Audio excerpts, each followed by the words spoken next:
നവ്യ നായർ. ധന്യ വീണ എന്നാണ് നവ്യയുടെ യഥാർത്ഥ പേര്. സിബി മലയിൽ പറഞ്ഞിട്ടാണ് താരം നവ്യ എന്ന് പേര് സ്വീകരിക്കുന്നത്. ധന്യ എന്നത് നടിക്ക് ചേർന്ന പേര് അല്ലെന്ന് അദ്ദേഹത്തിന് തോന്നുകയായിരുന്നു. ഭാവന. നമ്മൾ എന്ന സിനിമയിലൂടെയാണ് ഭാവന അരങ്ങേറ്റം കുറിക്കുന്നത്. കാർത്തിക എന്നാണ് താരത്തിൻ്റെ യഥാർത്ഥ പേര്. അതേ പേരിൽ മറ്റൊരു നടി ഉള്ളതിനാലാണ് പേര് മാറ്റാൻ താരം തീരുമാനിക്കുന്നത്. നയൻതാര. മനസ്സിനക്കരെ എന്ന സിനിമയിലൂടെയാണ് നയൻതാര സിനിമയിലേക്ക് എത്തുന്നത്. സത്യൻ അന്തിക്കാടാണ് നയൻതാരയുടെ പേര് മാറ്റാൻ തീരുമാനിച്ചത്.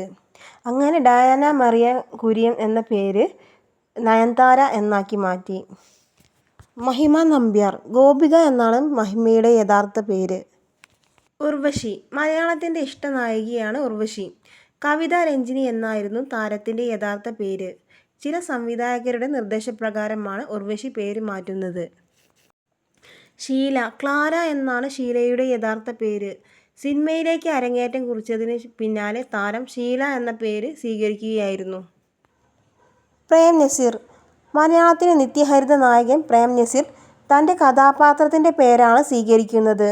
അദ്ദേഹത്തിൻ്റെ രണ്ടാമത്തെ സിനിമയായ വിശപ്പിൻ്റെ വിളിയിലെ കഥാപാത്രത്തിൻ്റെ പേരായിരുന്നു പ്രേം നസീർ. തീക്കുറിശ്ശിയാണ് ഈ പേര് നിർദ്ദേശിക്കുന്നത്. അബ്ദുൽ ഖാദർ എന്നാണ് താരത്തിൻ്റെ യഥാർത്ഥ പേര്. പാർവതി. 80കളിലും 90കളിലും മലയാളത്തിൽ നിറഞ്ഞു നിന്നിരുന്ന താരമായിരുന്നു പാർവതി. അശ്വതി കുറുപ്പ് എന്നായിരുന്നു താരത്തിൻ്റെ യഥാർത്ഥ പേര്. നിരവധി സംവിധായകരുടെ നിർബന്ധത്തെ തുടർന്നാണ് പാർവതി എന്ന പേര് സ്വീകരിക്കുന്നത്. സിനിമയിൽ നിന്ന് വിട്ടതോടെ താരം തൻ്റെ യഥാർത്ഥ പേരിലേക്ക് മടങ്ങി. ജയൻ. മലയാളികളുടെ ജ്വലിക്കുന്ന ഓർമ്മയാണ് നടൻ ജയൻ. കൃഷ്ണൻ നായർ എന്നായിരുന്നു അദ്ദേഹത്തിൻ്റെ യഥാർത്ഥ പേര്. സിനിമയിലേക്ക് എത്തിയതോടെയാണ് ജയൻ എന്ന പേര് സ്വീകരിച്ചത്. രേവതി. ഒരു കാലത്ത് തെന്നിന്ത്യയിൽ തിളങ്ങി നിന്നിരുന്ന താരസുന്ദരിയാണ് രേവതി. ആശാക്കുട്ടി എന്നായിരുന്നു താരത്തിൻ്റെ യഥാർത്ഥ പേര്.